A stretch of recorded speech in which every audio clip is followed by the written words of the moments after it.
Hey folks, I'm Captain Daddy of Captain Daddy's Creations. We're a division of Raven Arts and Graphics.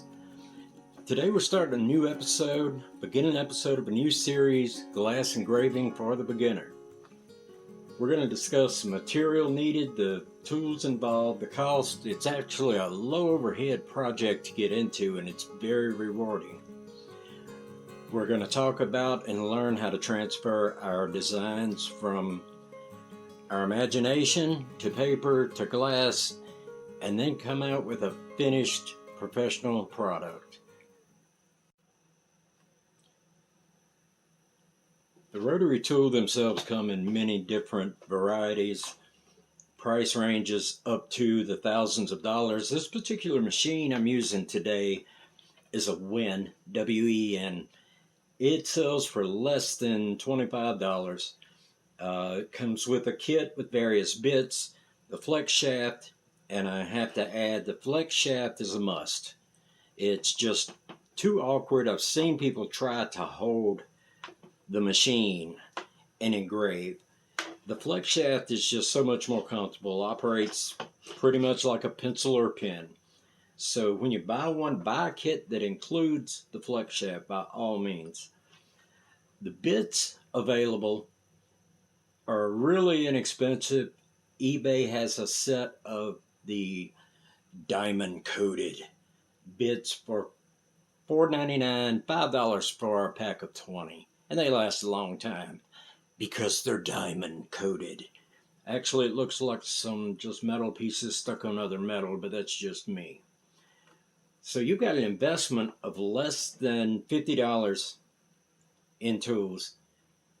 The variety of things to learn on, to practice on. You've got, everybody has, old jars. Don't throw them away. They're glass. This is an old olive oil jar. Kind of cool looking jar. Practice on it. Do some flowers. Do a name. Stick flowers in it and give it to a loved one for a cheap cop out on Valentine's Day. You know they'll love you for it. Look, it has my name on it. He must really love me.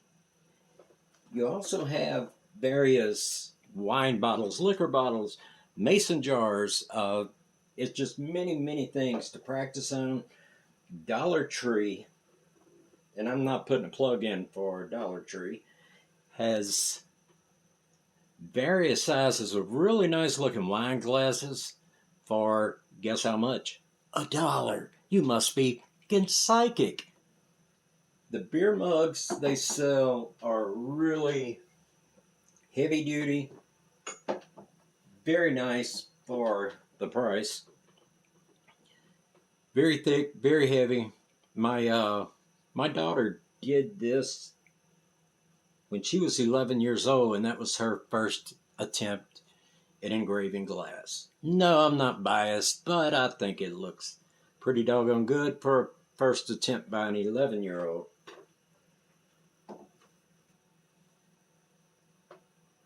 Transferring your images. You have an image you like. If you have artistic skills, you can draw. Take a Sharpie, draw directly on the glass. Use a little rubbing alcohol on a Q-tip to wipe away your mistakes. Put something white in behind it so you can clearly see your image. Then just engrave the glass over the image. Very simple. But this is a hobby that you can get into with zero artistic skills.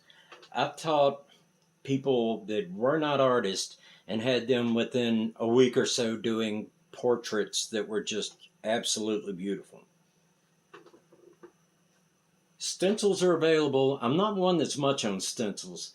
You're limited by the size of the stencil itself, not just the subject matter, but you know, if this isn't the right size for the right object that I'm engraving, I have to search for other routes. It's not really worth the trouble to me. If you want to try them, feel free, go right ahead. This particular one is adhesive backed, reusable. Stick it in place, color it in with a Sharpie, peel it off, then engrave. You can also, and I don't really recommend this, the acid etching cream. You can use that in a stencil, and I don't know, it's just not my personal preference. It's not as bright, it doesn't pop like the rotary tool engraved material does. You can also draw a design. I sketched a little silhouette of a deer, put it inside the glass, taped it in, stuck an old pair of socks in there to, yeah, they're clean. Hold it in place. Believe it or not, there's very good money doing the little beer mugs and the wine glasses. I've sold hundreds and hundreds over the years. And for example, a wine glass with a name, I charge a minimum of $15. It takes me less than 15 minutes to do the glass. The glass costs $1. The wear and tear on the bit, the machine is unnoticeable.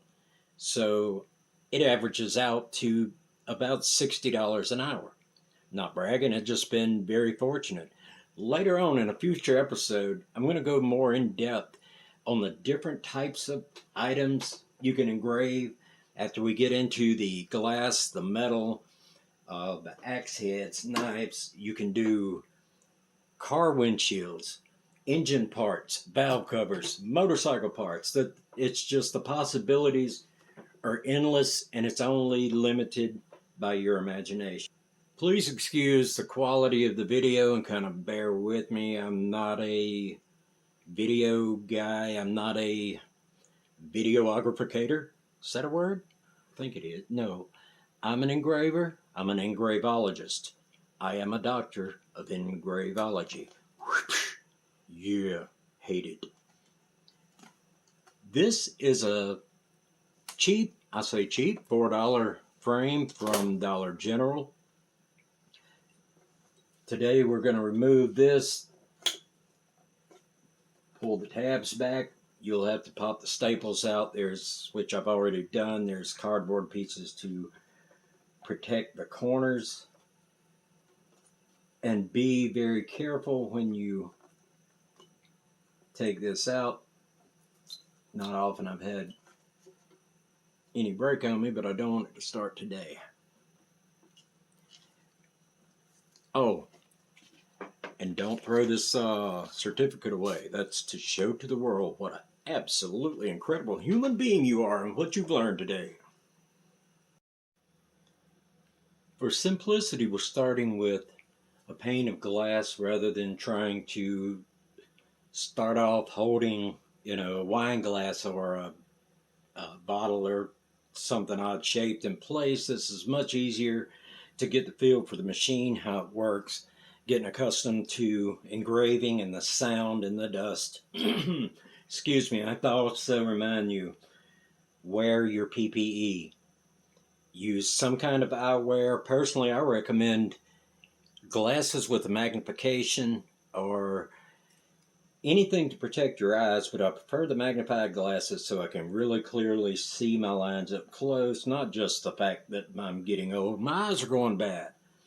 Also wear dust masks. There's been far too many times in the past that I've ignored doing this. I've been engraving for 20 plus years, and trust me, I've had to pay for it. So be sure and wear your protective equipment. I've sketched out some designs, simplistic, easy designs. They're going to be available on my website if anyone would like to go to captaindaddy.com, and I'll leave a link in the description. If you would like to download these, save these, and do them yourself, you're more than welcome to. They're not copyrighted designs. But I've covered things from, simple solid shaped silhouettes to a little bit more complicated designs. I start with a straight, I don't know if this will focus, a straight bit for engraving the line work. My first line that I pass is strictly to mark my parameters. That is not my finished product. I'll then use a ball to go over that line work, straighten out any crooked places and more define the line than anything else. Later we'll talk about the thickness of your line, or what we call line weight, because it really does affect the outcome of your finished product.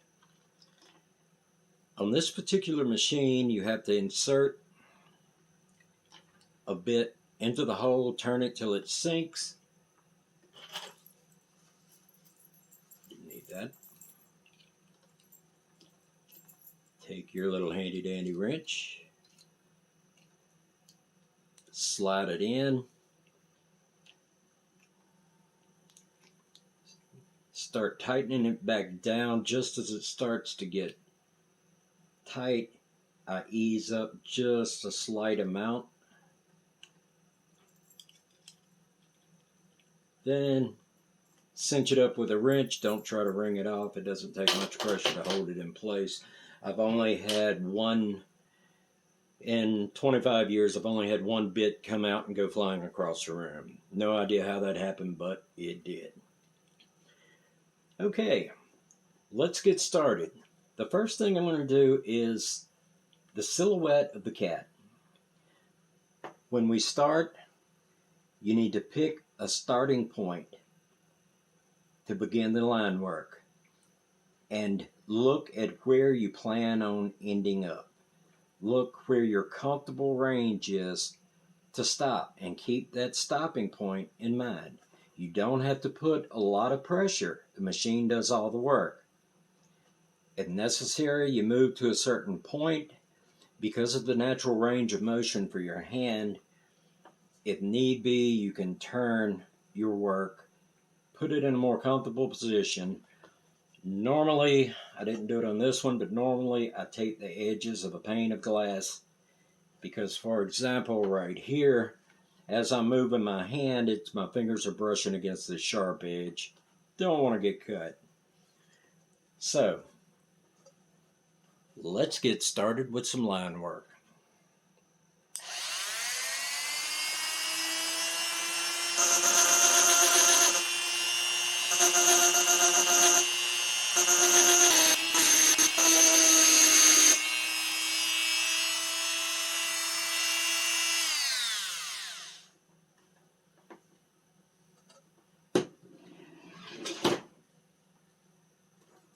And there it's lined.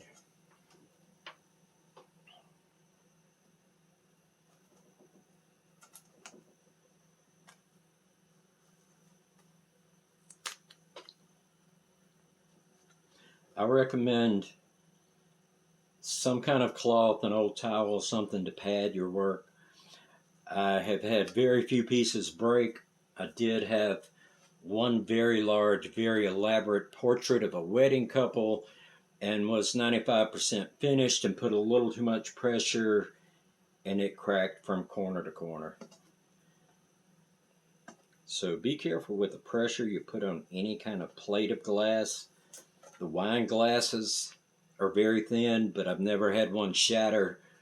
A couple of times from a dull bit, I've had stress fractures, at which point you have to throw it away and start over. But as you can see, oh, there's, yeah, I'm kind of missing something there. That happens sometimes. Always hang on to your original piece of work to refer back to. Like for this for example, is a very simple design. I don't have to look back at the work to finish that line out. But if you're doing something very, very complex, you're going to want to hang on to your original material, keep it taped up in sight where you can look back as you do your fill work, so you'll know that you're filling the right places, the right shapes. And it's always good, which I didn't do this time, is double check. Hold the glass at an angle where you can see the line work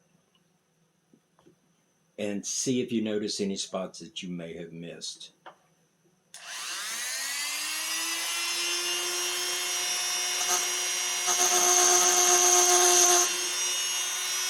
There we go.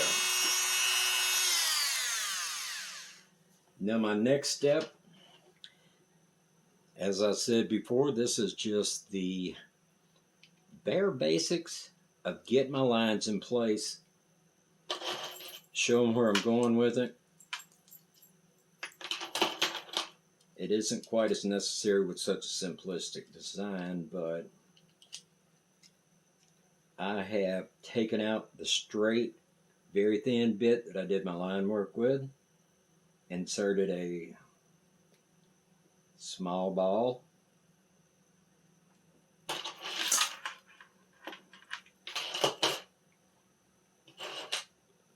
now I'll go back over and redefine these lines, make them a little more pronounced.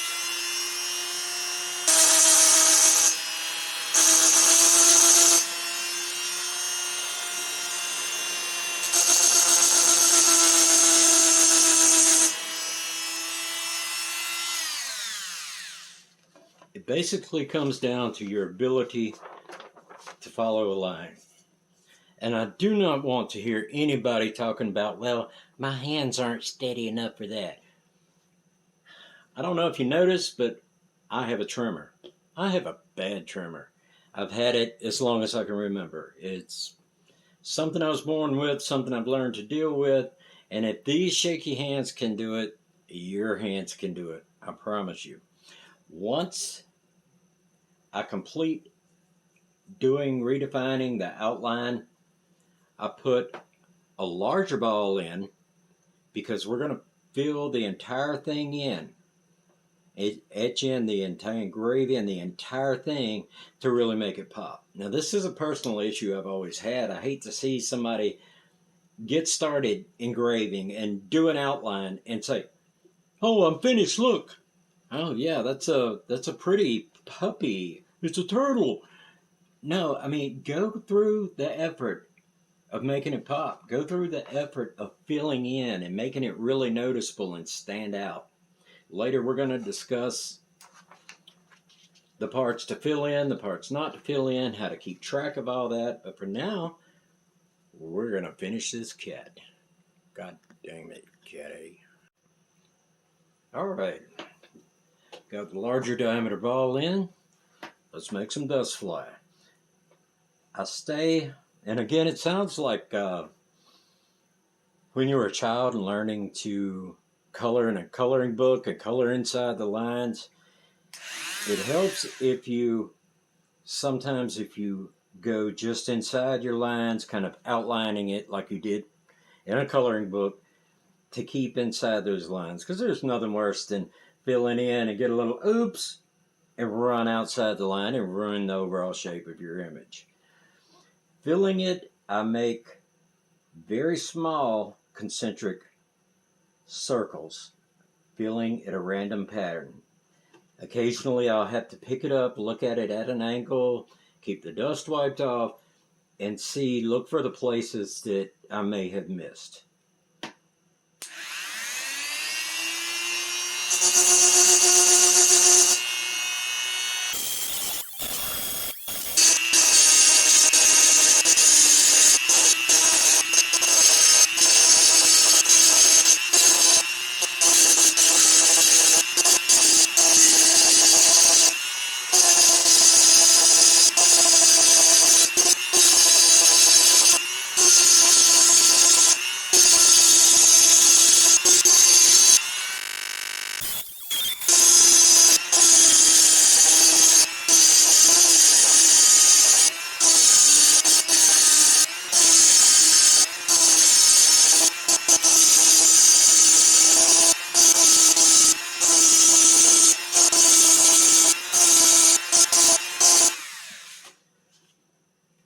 Okay, there we have a quick, easy silhouette of a cat.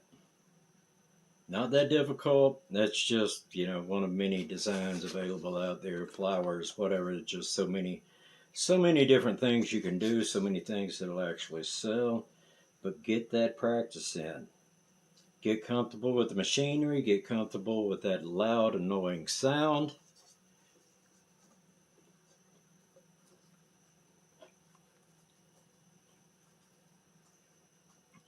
As I said, these designs are pretty simple. I've marked the areas of the rose that is in shadow. So when doing it, I would outline it as you see it now. Every black line would be covered.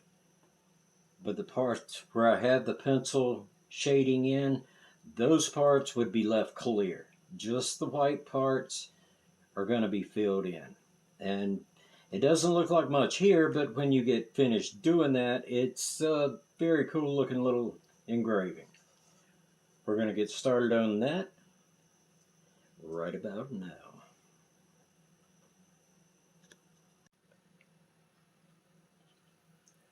I've reloaded the fine point straight barrel bit, diamond coated, mind you. And we're going to do the line work the same way we did on the silhouette of the cat. Everything that is a black line we're going to cover with this bit. So let's get started.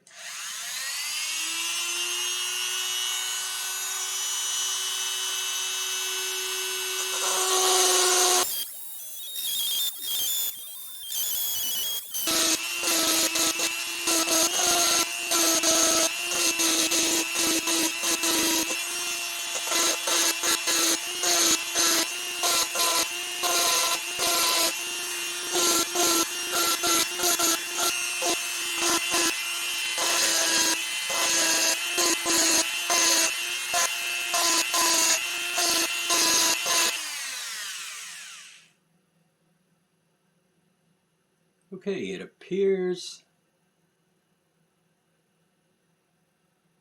that I have covered all my lines, and it can get confusing when you remove the paper and you only have the line work done. Another reason I kind of stress on keeping your reference material handy.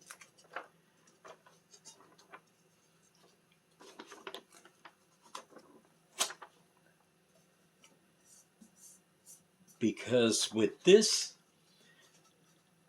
line work image, it's easy to lose track of the parts that need to be filled in white and the parts that need to remain clear. So always keep that image close by so you can refer back to it and see exactly where you're going. You don't want to, and I've done this before, you don't want to go in and a part that you're certain needs to be filled in with white, you're sitting there just getting carried away filling it in and then realize, oh my God, no, that's supposed to be clear. It happens. It just kind of goes with the territory, but check and double check. I am going to swap out for the round bit again, and we're going to do a little fill work on this sucker.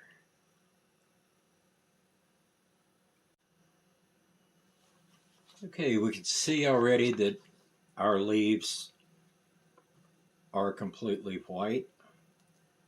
The vein in the center of the leaf and the line separating the leaf from the flower petals, it's left open to kind of show depth, that give the appearance that the leaves are behind the flower.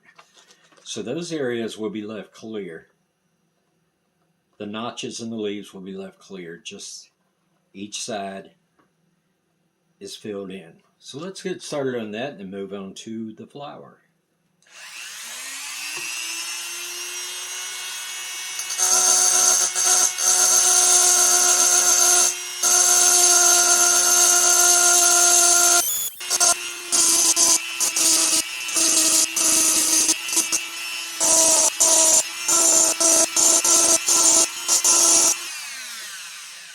As you can see, just that little bit's already making a difference. You can see the leaves starting to stand out.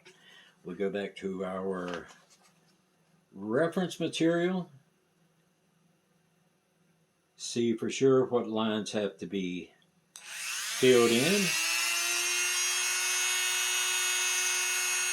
And get back to work.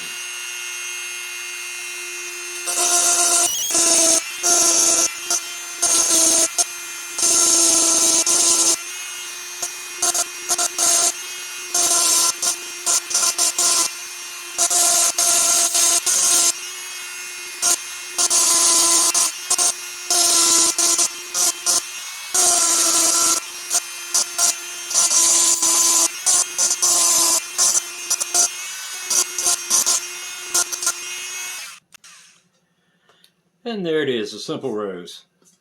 Nothing elaborate, nothing hyper realistic, but you see yourself how simple it is to do. And we're starting off with simple items like this. As I said, we'll progress more and more each time, work our way into engraving metal. We'll start doing the thermal insulated cups, and you'll be doing portraits before you know it. I have really enjoyed this. It's not my goal to be a YouTube superstar. That's kind of obvious, isn't it? Um, Not hoping to be a millionaire off of it, but I love what I do. I enjoy it. And my dad once told me the definition of success is find something you love to do and find somebody to pay you to do it. And other than illegal things, this is this is the best thing I could find.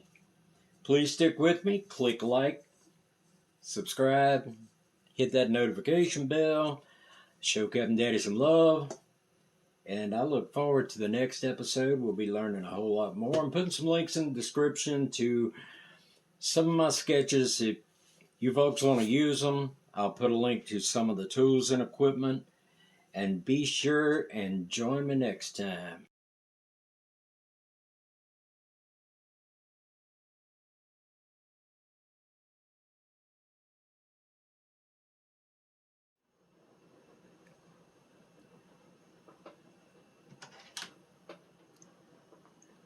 Okay, folks, I've got some quick tips for you for producing clean line work and correcting some mistakes.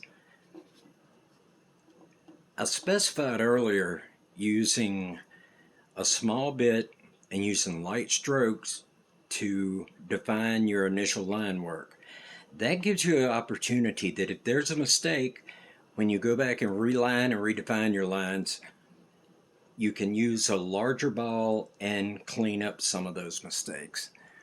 Now, for demonstration purposes, creating a line, I've magnified it here just to show an example. When you reach the end of your range of motion, out of the comfort zone, you have to reposition your hand, let off lightly, reposition, start back where below where you left off and lead into it gradually. That will help you tremendously with keeping that line, following that line work. As you can see with this black line, the little break I have here, that happens sometimes when you go back in with your larger ball.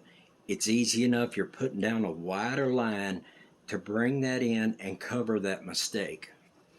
If you're doing something, a design that is going to be filled in with white, going to be engraved, fully filled in, you have the opportunity that if you make a mistake and go inside, not a big deal. You start back, follow through, and keep going, because this is going to be filled in anyway. So don't sweat it. If you're creating a line, you're following and you get a little off and go to the inside of where you should have, oftentimes you can redefine that line, fill it in on the inside, and it's never noticed. Something else I highly recommend, even if your vision is good, invest in a cheap pair of magnification glasses, or this is also a good option. I picked this up recently. Another Harbor Freight item. It's a fluorescent magnifying lamp, and it helps tremendously. When you see your line work up really close, you're going to be sweating it, thinking, oh goodness, that line's not straight, it's crooked, this and that. But when you look at it with the naked eye, you realize, hey, that looks pretty doggone good. If it's an object that isn't strictly defined, organic objects are usually much easier, more forgiving than, say, a portrait, for example. If you make a mistake on a portrait, you can't give your girlfriend a mustache and try to cover up the mistake. I don't think she'd appreciate that. But something organic like the rose we did earlier, if I make a mistake, and this has happened many times, and accidentally while I'm filling it in or whatever, oh, look what I did. You can come in and just create another leaf.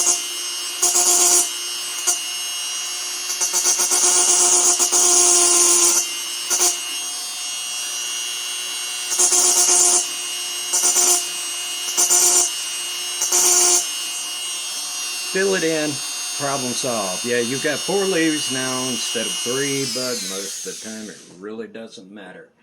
Main thing, stick with it. Don't give up on it. Like I said before, it's easier than you think. For those of you that are not artists, I'd recommend buying books on pen and ink. Start picking up some basic art skills.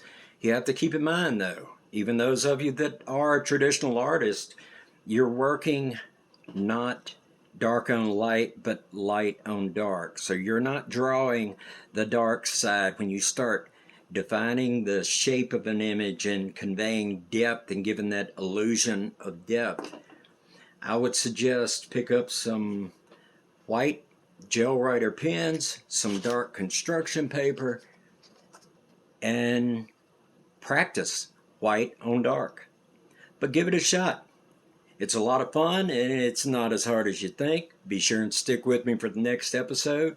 We're going to be getting deeper and deeper into it and learning more and more, eventually moving on to the metalwork. Thanks for joining me. Please click like, subscribe, and share. Show Cat and Daddy some love. See you next time.